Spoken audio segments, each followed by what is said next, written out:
Welcome to Season 3 of the Knack for Business podcast. Over 250 episodes strong, we're here to ignite your entrepreneurial spirit with fresh insights, networking gems, and creative strategies that elevate your game.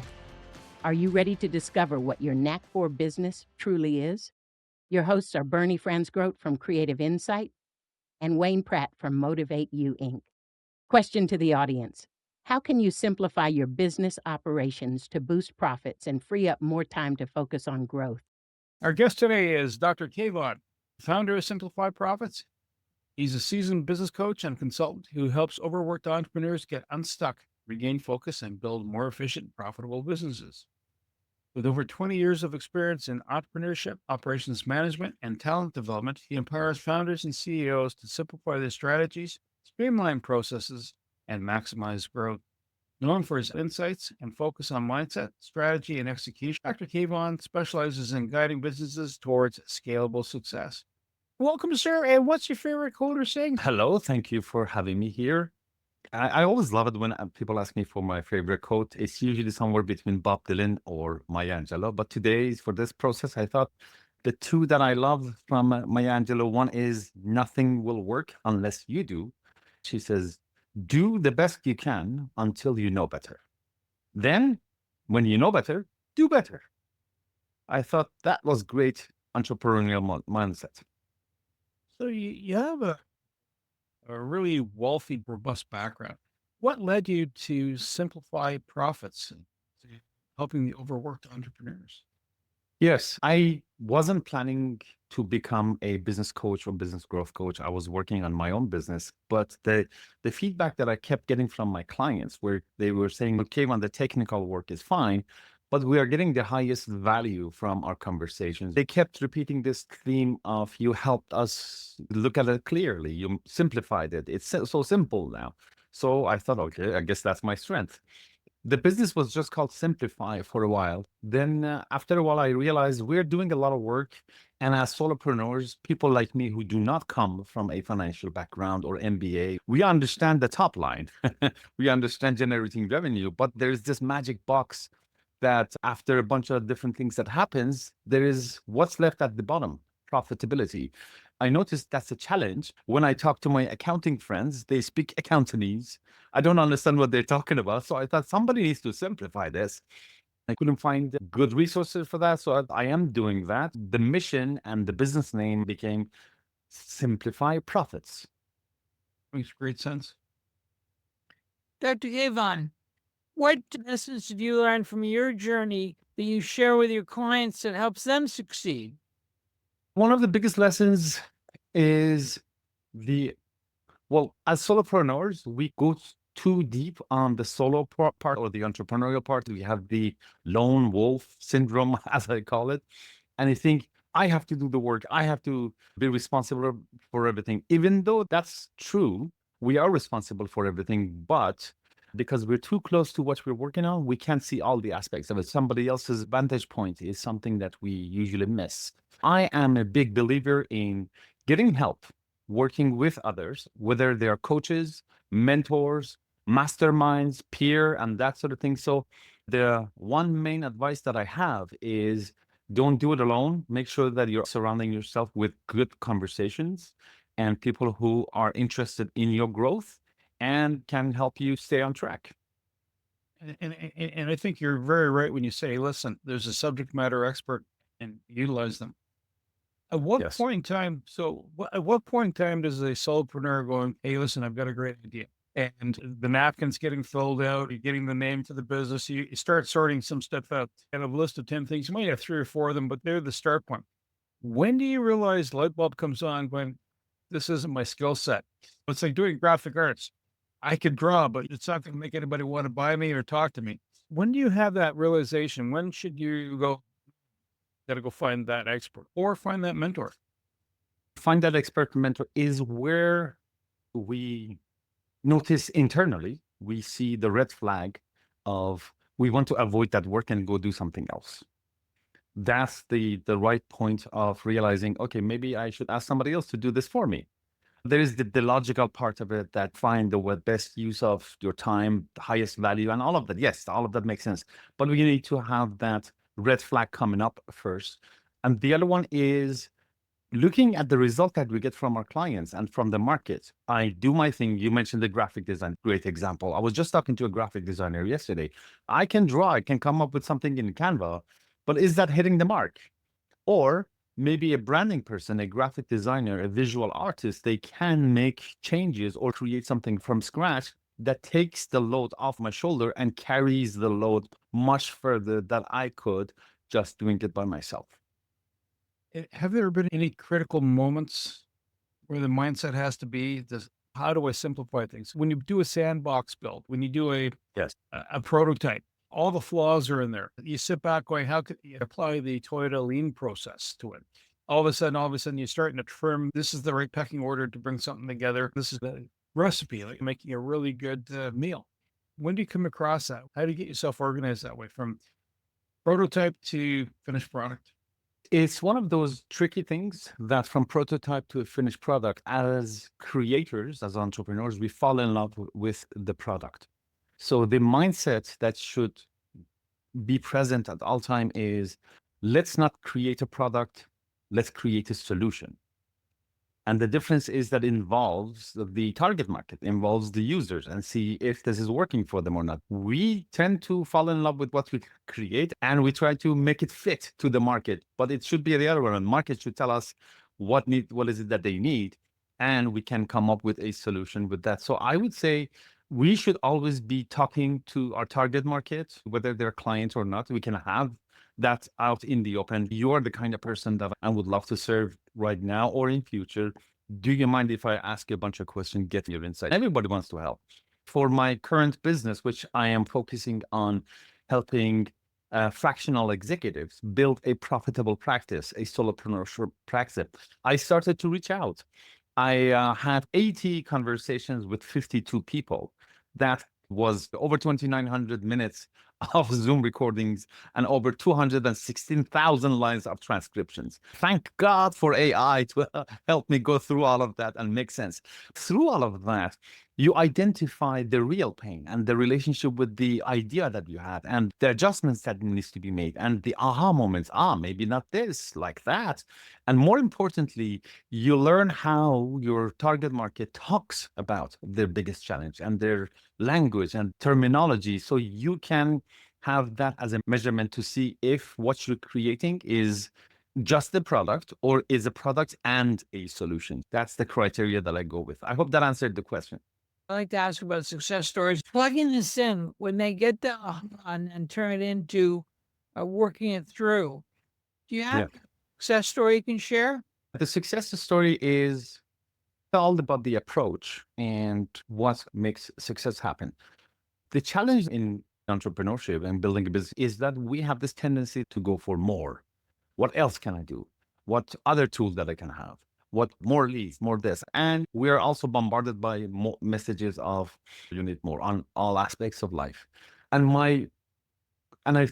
the same time, we have a bunch of things that they're working and they're not working. I think we know if we just stop doing what's not working, we're already so far ahead because we plug the leaks in the bucket. So I work with my clients and I do not start with a to-do list. I have actually 3 lists. List number 1, not to-do list. Basically stop what's not working.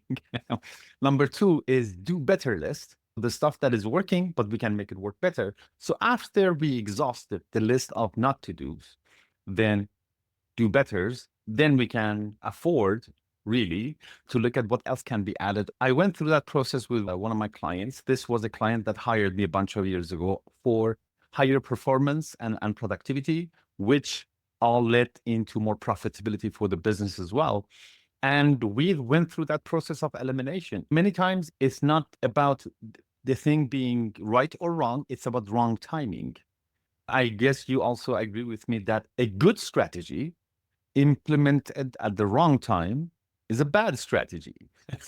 Maybe we are not ready for it. So it was a matter of sometimes just putting pause on things and coming back, which is a big sense of relief because people think, I have to do this. But when you put a pause on 4 of them and you focus on just one, then progress happens. I am a big believer in doing things one at a time. So with this client, we did that more than once. he mentioned, I am amazed how this is changing everything, not only in my business, but also my personal life. He applied the same attitude to the next big project, like a moving project that he had. And here's the joyful part for me. 2 years after we were done with that process, there is this unexpected text message that comes from a previous client and say, you know what? The stuff that we worked on still making my life better and better. So that's when you really get paid, right? That's a really good success. Yes, So, thank you. as someone goes along, again, as right time for the right thing, the best time to deal with dishes after they're used is to wash them and stack them. You can Yes. wash them prior, but you're wasting time and energy. How does a business go? How do they do that analysis then going, if I stop doing this, I'm going to save time? Is that the outside eye coming in because it's too close to the tree, not to see the forest? And also, the ROI is not there Yeah. for that. Yeah, that's certainly one of them. One is the first thing that I like to check is the direction. Are we the activities, whether right time or right amount? Are we going towards the right direction? It's a lesson that I learned in a project management course that I took many years ago. There were a bunch of people. They were building a road in a forest. They're cutting trees, building road, cutting trees, building road. And at one point, the project manager goes, "Let me climb a tree and see how we're doing this. Look at the progress." So he climbs the tree, looks down, and notices they are going the wrong way. So obviously, he yells out, "Wrong way!" And they yelled back, "Don't worry about it. We're making good progress." Sometimes just being busy seems like good work. The first thing that I want to do is, are we on the right track? Are we going towards the right direction? It's about, are we doing the right things before worrying about doing them faster, easier, better? In my book called Simplify, as entrepreneurs and solopreneurs, we should focus on effectiveness first before efficiency. And here's the difference for me. Effectiveness is doing the right things. Efficiency is doing things right. If we do not do the right things, we might get really efficient to do the wrong things really fast. And we don't want that, right? Even if we never get to efficiency and we always focus on effectiveness, doing the right things, we're always ahead of the game. There is also the timing of it. There are many right things to do, but is this the right stage of the business for it? Are we at the beginning, first step, third step, and all of that? Finding the right timing, doing the right things, and when they're done and happening, then we find ways to do them better. To simplify and summarize all of that, to me, it's 3 steps. First, we're going to make it work. Then we make it work better. Then we make it work faster, cheaper, easier, better. So we don't go for speed and scalability too early. Does that help? Does that answer the question? Walk first before you start running. Otherwise, you're going to be stumbling. Yes. So you were trying to simplify processes and trying to help to get to the bottom line. People have a style, and sometimes they're looking at cuts, and sometimes they're looking at growth. How do you balance that? It's a lesson that I have learned in one of my favorite books called The One Thing, and the focusing question. The focusing question, which I go over daily, is what is the one thing that I can do such that by doing it, I make everything else easier or unnecessary? So that is the filtering criteria for me. The cost of something, is that making everything else easier or unnecessary? If yes, we keep it, we can optimize it. If not, we cut it. The same thing applies to adding new things. So whether the kind of improvement is remove, add, or improve, I run it through that filter of the question, is this going to make everything else easier or unnecessary? So sometimes it's about the money, like the revenue, cash flow. I get it. Sometimes it's about, we've got a great idea, or you have so many plates spinning that adding one more wafer thin, you know what I'm talking about. And all of a sudden everything just implodes or explodes. How do you help people get past that part going, okay, listen, you don't have time to focus on growth. What's the next part of the story that you come back with them on that? Yes, if we don't pay attention to it and we let things pile up, everything looks like a good opportunity. I find psychologically working with the clients, this is the mindset part of it. It's a different conversation if we say, hey, this is not good, that good, stop this, start doing that. We just analyze things together. Basically, we give him a score of how faster, easier, cheaper it is this activity or this project to generating revenue. And let's go for the ones that they take less number of steps. Let's go with the ones that they are faster or easier, that kind of a thing. When we choose one, I'll make sure that it's done completely and deliberately, as opposed to let's just make progress and we pause it now. I'm going to give my attention to something else because something else is also important. That letting things finish and not leave them unfinished, trick that I guess one of the biggest jobs or responsibility that I have as a business growth coach, to make sure things come to the end as opposed to left in the middle of the process because something else now sounds really interesting. I can relate to that. Kind of like micromanagement or perfectionism versus just good enough. In other words, product's viable now, get it out the door. Yes, you can do iteration 2, 3, 4, et cetera, or with some fancy styling. I guess that's where you get your premium membership pieces, as opposed to, here you go, here's a product. Is that something that you end up doing, then saying, how do you determine, you know what, that's good. It's a finished product. Stop playing with it. Yes. The difference for me, is that a thought or a conversation? Because if it's a thought, it's going to be filled with all sorts of insecurities and imposter syndrome. Is this good enough? Not good enough? But if I just announce it like that, and I'm just doing that actually these days, I have a process going. I am helping the first cohort, inaugural, the beta user cohort of my current workshop called Connection to Conversions. We talked about it. It's all out in the open. Hey, this is not perfect, but we're going to make it happen. If you are with me in this process, I'm going to help you. You're going to help me. And we are going to work with these imperfect things and make it even better. The idea is we're going to work, in this case, we're going to work for the next 6 weeks. I have no idea what's going to happen, but I am absolutely 100% sure something awesome is going to happen simply because we intended. Now, suddenly it's collaboration. Suddenly we share the load. Suddenly we don't have to deal with looking bad. It's out of the way. It is bad. Let's make it better. Everybody loves improvements. I always like to move from an inner thought to an outside conversation, to go from lone wolf to collaboration. When you're looking at simplifying things, how do you employ metrics so they can see the changes and know the changes are happening and they're good? Yes, starts actually with something that I learned in medical school, which was the art and science of diagnosis. Am I fixing the right problem or not? So let's diagnose what problem are we fixing, because we know that prescription without diagnosis is malpractice. So same thing applies to our measurements too. So I like to simplify things, and I like the rule of 3. Everything I'm breaking down into 3 things.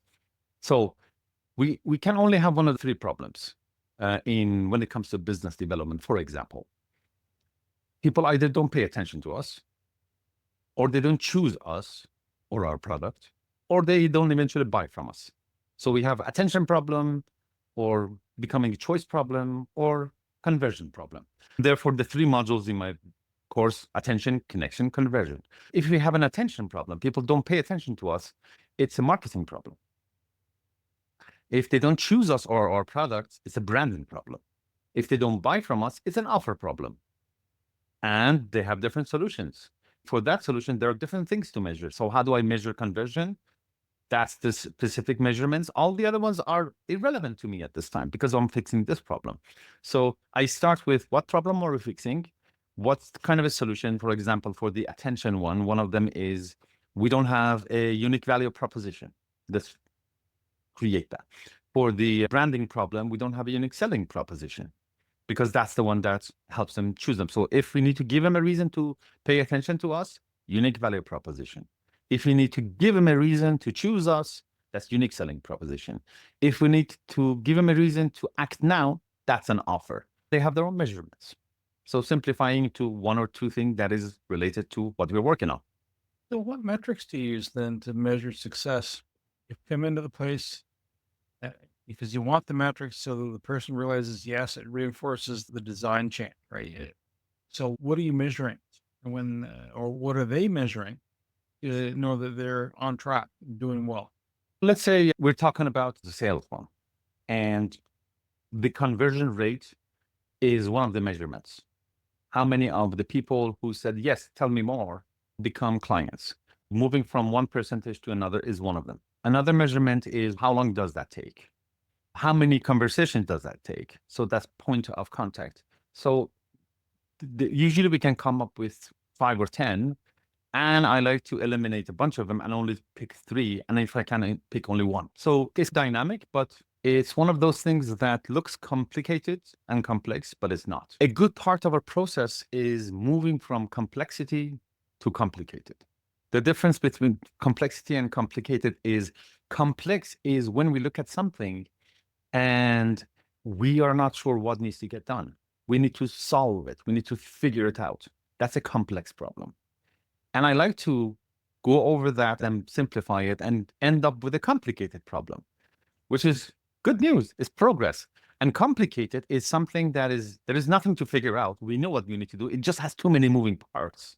Managing all of the moving parts and organizing them in a way, orchestrate them in a way that they can happen, like driving. You have to pay attention to 20 different things, or playing golf. It's a complicated thing, but it's not a complex thing. We know what we're doing. We're turning on the car, we're going where we're going, and all of that. Going from complex to complicated and complicated to less complicated and eventually simple is the path that we're on.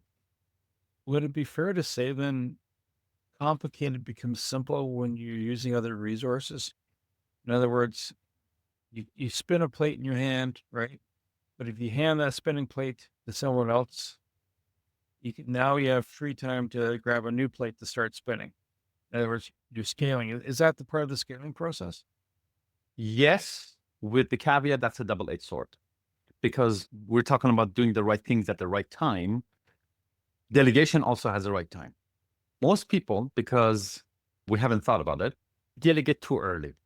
If we delegate something to somebody else before the process is optimized, we are not really helping ourselves.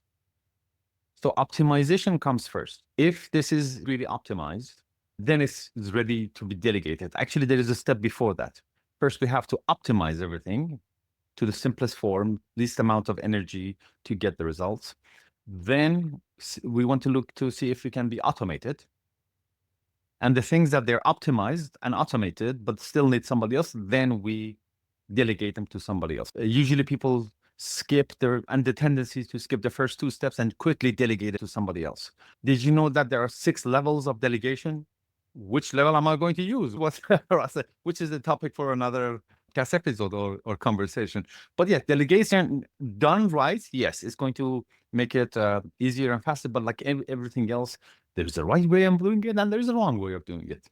So we're going to simplify the podcast. What are the key points that a business should know to prosper? Everything starts with one question. What problem are you solving and for whom? We need to have a really clear answer to that. When other people hear it, they go, yes. Either they have that problem, they say, yes, that's for me. Or they don't have that problem, say, yes, I understand. And I know a person who has that problem. If that's clear like that, then we have done it. And by the end, and so that should be the guiding principle and the measurement at the end. We look at it.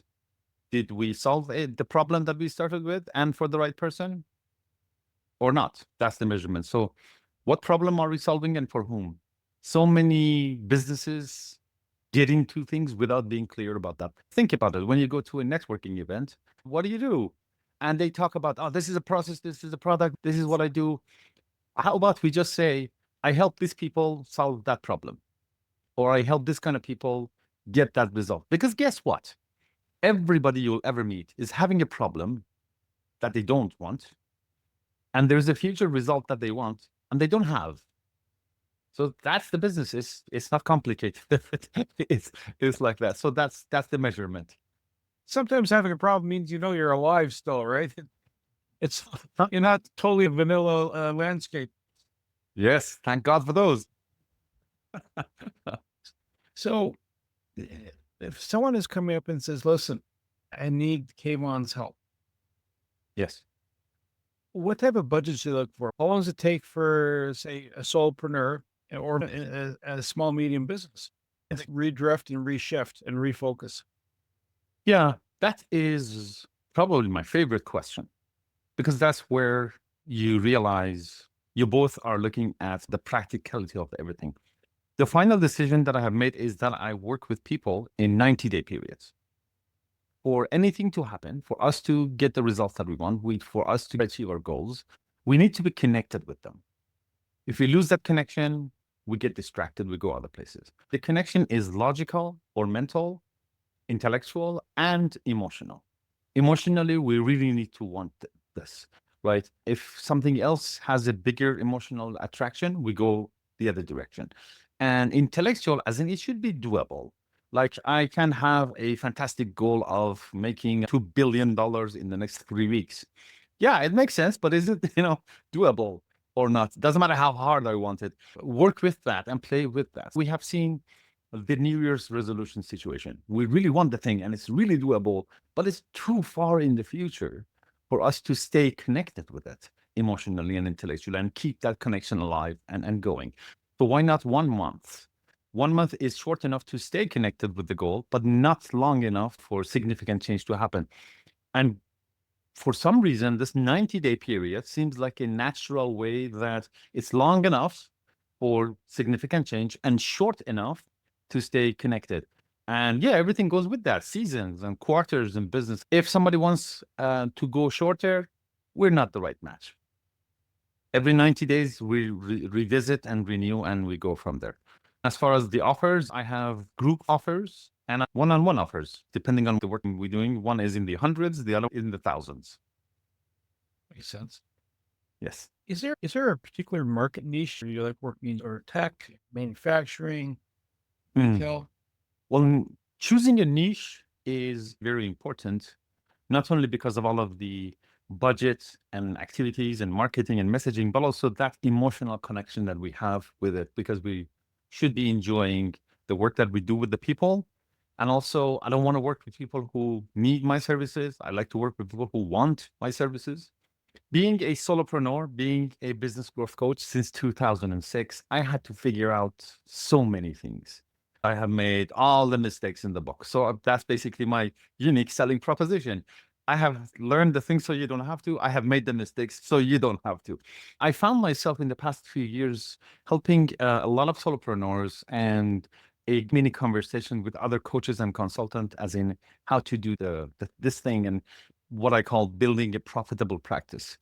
And it comes down to the 3 top challenges. And none of them is a surprise. The number 1 challenge is business development, getting new business, making connections. Number 2 is wearing too many hats. And number 3 is systems and processes. So I like to look at them as profitability, performance, and productivity. The 3 Ps. I told you I love 3 things, right? Right? I wanted to work with that kind of people. In a conversation a few months ago on the topic of fractional executives, I noticed that as far as the level of the work that they do and the professionalism and the background are the kind of people that I enjoy having conversations with. I like to be around them. They are my kind of people. As far as building a profitable practice, they're even more lost than other coaches and consultants because of that, all of that time and attention that they have spent in the corporate world to really hone down fine-tuned specialty. So they need that help more than other coaches and consultants. So these days I am focused on fractionals executives, and I called my approach the 3-step approach. Fractionals OS, fractionals plural. The fractionalsOS.com is where I spend my energy and time these days. I have a question for you. 30 Yes. years ago, this fractional term, which I think makes a ton of sense, this term never existed. There was no such thing as a fractional C-suite member. Yes. What is driving the fractional movement? One is, as you said, the availability in technology and being able to work remote. This wasn't available before. Now people can reach out or exchange and have a meaningful contribution to each other. And COVID certainly accelerated all of that. Before that, I had many conversations to tell people what Zoom is. It's a website. You go there, it's a video. But after that, I don't have to tell anyone what Zoom is. It's now a verb. Let's Zoom. So I think that's part of it. The other part is this whole, because we have made progress. And this is a concept that I am working on these days, and I am very excited about it. This whole idea of control, having control over our life. We know business and solopreneurship has that underlying desire for freedom. We want to have freedom of choice, time, location, and that sort of thing. Going back to Maya Angelou, success is doing what you want, doing what you like to do with the people that you like to do it, when you like to do it. This sense of sovereignty, and the concept that I mentioned is called sovereignty triangle. If by the time this podcast comes out, I should be done with putting it together. So look up on my social media, you'll see the sovereignty triangle. Is the three elements of creating that self-sovereignty for that solopreneurship part of being a fractional or consultant. And they match the three top challenges. I like to look at it as your business is like your masterpiece. Do not die with your music still in you. This thing needs to be created. It's waiting to be created. It's your masterpiece. It's your opera. It's your final best show. And we know business is show business. This masterpiece is like a song that needs to get out there and be heard by people. The song is the message, the problem that I solve, the business development activities. This song needs to get out there. And for this song, you need a singer. And the singer is you, the solopreneur, who does the practice. The singer shouldn't be afraid of failure. The singer should show up. The singer should practice. The singer should know that he or she is in the service of the song. And for the singer to perform the song and get it to the right people, you need a stage. Singer, song, stage. Those are the three corners of the triangle. The stage is your systems and processes and all of the other things that happens. Business development, solopreneurship, systems and processes, the three corners of what I call the sovereignty triangle. Kayvon, Yes. if people are listening to this and they go, hey, I need some of that, how do they find you, and what areas do you service? Do you service this nationally? Do you service continentally, or do you service globally? I work remote on Zoom. So wherever you are, we can work together. But I end up working with most people in Canada and the US because of the practicality of the time zone and the language. They can find me on simplifyprofits.com or specifically fractionalsos.com, but they're both very much related. So simplifyprofits.com, and on social media and on LinkedIn, I am at Dr. Kayvon K. So DrKayvonk everywhere. Yeah, I'm not hard to find. I want to say thank you, Dr. Kayvon, my co-host Wayne Pratt, and you, the Knack for Business listeners. If you're looking to refine your work space, your workflow, reach out. To reach the podcast hosts, email them at info@creativeinsight.com or by the website creativeinsight.com, spelled KREATIVISIH.com. To reach Wayne at his email, wayne@motivateyou.ca, that is MOTI numeral 8 and the letter U.ca, or his website makeyou.ca. If you would like to be a guest on this podcast and share your knowledge, let us know. We would also appreciate your feedback on the content or format. Check the show notes for more details. For these podcasts, we like to acknowledge the support and thanks to the following people. Carl Richards from Podcast Solutions Made Simple, a renowned podcast expert. Fred Crouch, who is the Property Wizard podcaster, where Bernie is a co-host. Jovan Strika from Hive, a co-working space that is more than just a space. Then Melanie Weber, Bernie's invaluable business partner. And Wayne Pratt from Motive 8U Inc., who serves as both a coach and co-host of these podcasts. Disclaimer. Please note that the Knack for Business podcast episodes are meant solely for educational and general informational purposes. The information and opinions contained within are not intended to be professional advice on any subject matter. The thoughts, views, and opinions expressed by the participants are their own personal beliefs and do not represent the views of the podcast hosts or any affiliated organizations. It is important to note that this podcast is not a replacement for consulting with certified experts in your area who possess knowledge of your unique situation. The hosts of the podcast, along with any participants or affiliated groups, do not take responsibility for any actions taken or not taken based on the information presented in this episode.